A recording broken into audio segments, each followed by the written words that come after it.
Before I share words of Torah, I want to thank the Toronto Police. I want to thank the private security. And I want to thank all of Brian's team for doing a yeoman's job all week. And I want to specifically thank Arnold, who many of you see on Shabbat morning when you walk in, who during a little bit of a hard time for me, because like all of you, there's been many, I said to Arnold, thank you. From the bottom of my heart, thank you. And Arnold responded, Rabbi, we're all one family. So now more than ever, when you see security people and you see police and you see any of our facilities team and our security team, just thank them. And if you don't make it to the you and you only say thank and then you start to cry, they can handle it, because I've done that. So on Wednesday, today's Shabbat, on Wednesday, a lot of people all over the world received the following invitation. These are days of pain. We feel as if our bodies and souls are on fire as we mourn those murdered in the horrifying massacre that took the lives of over 1,200, now 1,300 at least, Israelis. Our hearts are heavy as we think of the fate of the hundreds of captives and thousands of wounded. Members of the Masorti movement from all over the country gather every evening on Zoom to pray together and support each other. Tomorrow, Thursday, we invite you, our friends and partners from all over the world, to pray with us. Please join us. And so whatever I was supposed to do on Thursday got erased from my calendar, and at 1 p.m., I had the privilege to join 800 Jews spanning the globe for a Zoom prayer service for the state of Israel that was sponsored by multiple arms of the conservative movement. When it began, we were reminded that since most of the speakers were in Israel, we might have to pause in case sirens went off during our time that we were together. Thankfully, they didn't. The first speaker was Rakefet Ginsburg. Rakefet is the CEO of the Masorti movement in Israel. And she had a whole list of planned remarks, but she couldn't get through them. So instead, she spoke from her heart and from her personal experience, acknowledging her children, all of her children, who are fighting in the war right now. What is it like to be an Israeli parent or grandparent right now? There are people in this room who know. I see a number of grandparents of Israelis who are in Israel sitting among us. The next person to speak was Rabbi David Arias, and he was in his uniform.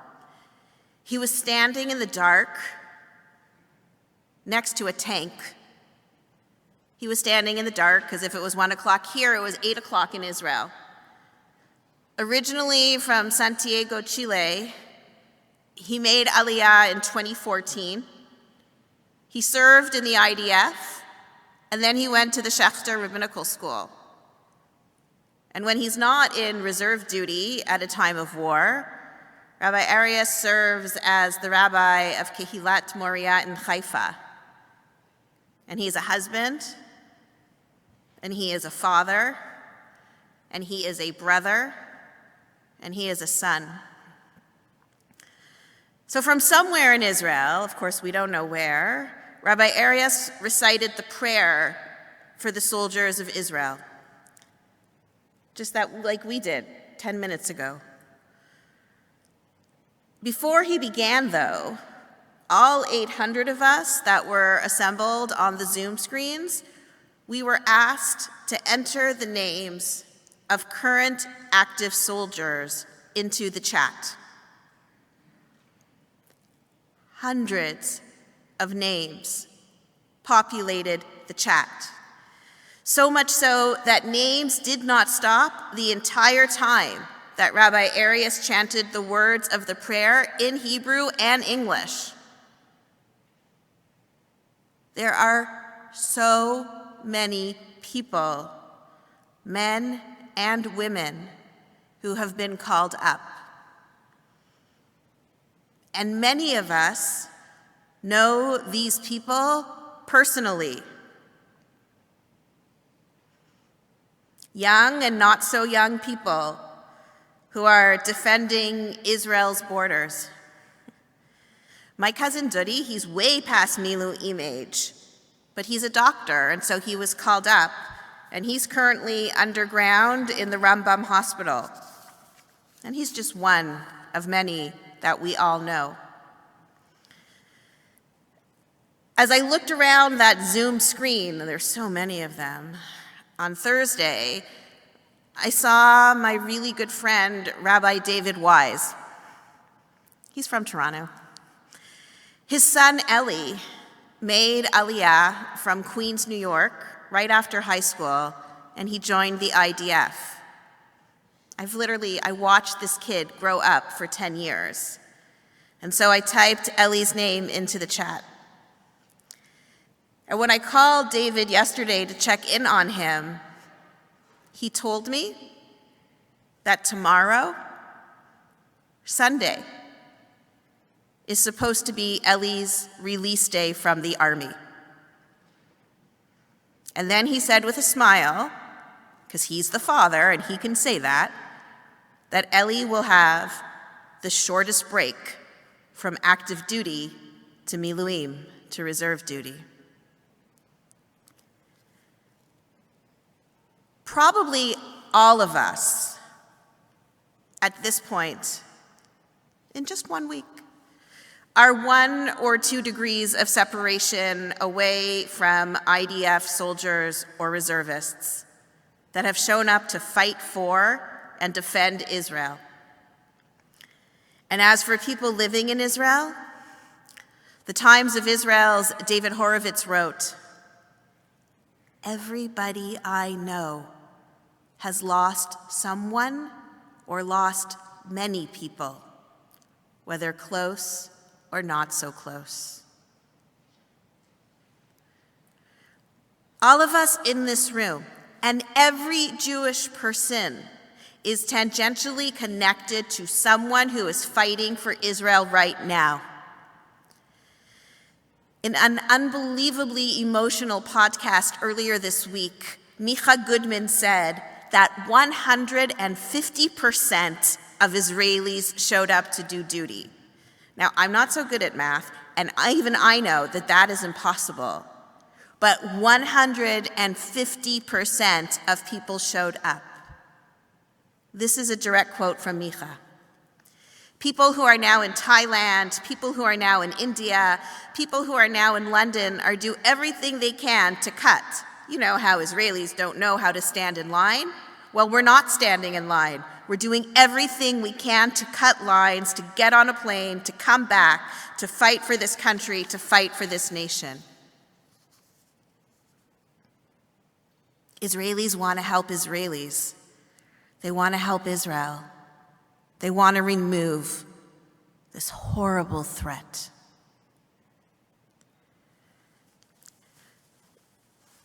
We often recall that Parshat Breshit reminds us, B'Tselem Elohim bara oto, that humankind was created in the image of God. Israelis want to help Israelis. They're acting in the image of God.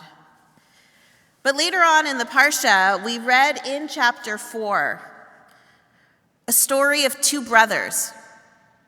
There was Abel the shepherd and Cain the tiller of the soil. Out of probably jealousy, Cain killed his brother Abel. And this is the first documented destruction of another human being in our tradition. Nahum Sarna, in his JPS commentary on Genesis, he captures the literary power of this story, and he writes, "The first recorded death is not from natural causes, but by human hands." An ironic comment on the theme of chapter 3. Man and woman have striven to gain immortality, but their firstborn brings the reality of death into the world. And when I was speaking to Rabbi David Wise, the one whose son is fighting, he reminded me that in this past week, we have seen Hamas, a heinous, barbaric, devilish adversary, emulate Cain's murderous instincts with perverse glee.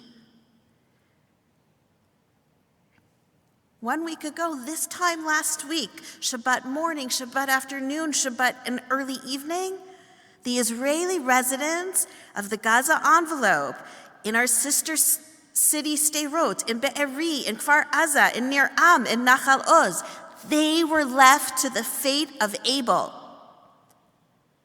Kids dancing,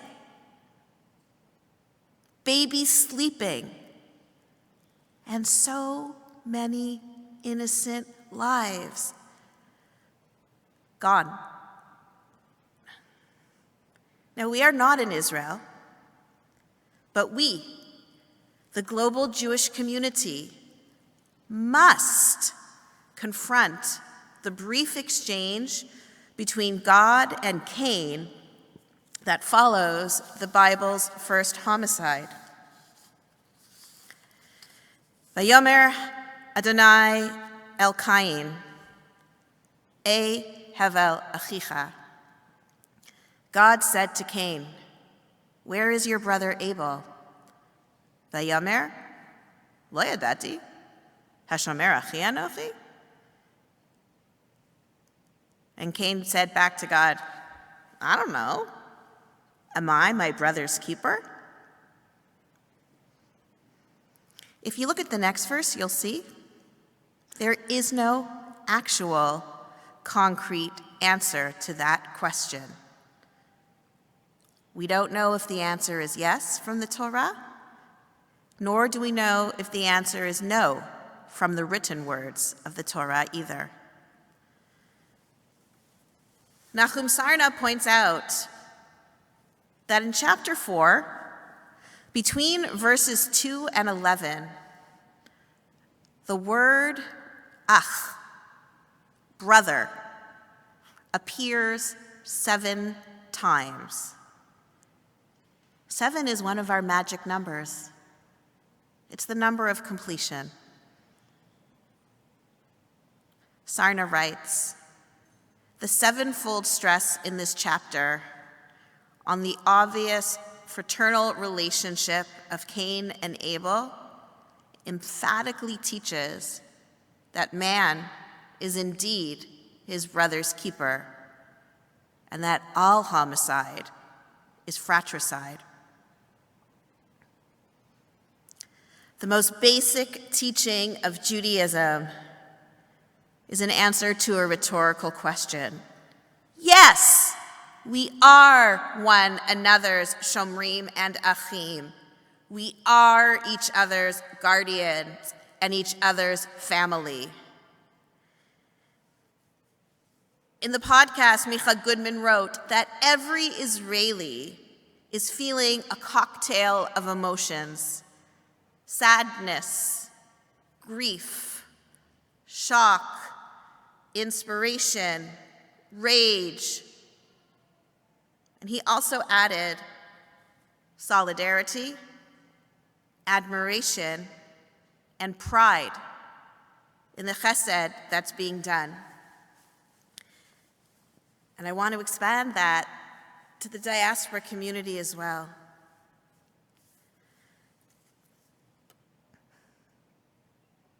This week, I have never felt prouder to be Jewish. I have never felt more connected to the Jewish community. That call on Thursday had people all over the world by design, because Jews are everywhere and we care about each other. We care about the Jewish collective. And that's why we have been checking in on each other all week long, both here and in Israel, because we are echad im lev echad. We are one people with one heart. And that is why we have cried together and held each other and dug deep and donated so much. We are a people that values and prioritizes Israel, the collective. For 8 months, our people were divided over Israel. No more. Hamas's terror banded us and bonded us back together because of our love for and our pride in Israel. Once more to quote Micha, the spirit of the people from the bottom, the people, will compensate for the dysfunction of the establishment from the top. That is why we are going to win. This is not easy. In fact, this is unbelievably hard. It hurts us so much inside. But Israel will rise stronger than ever. Ein breira. There is no choice.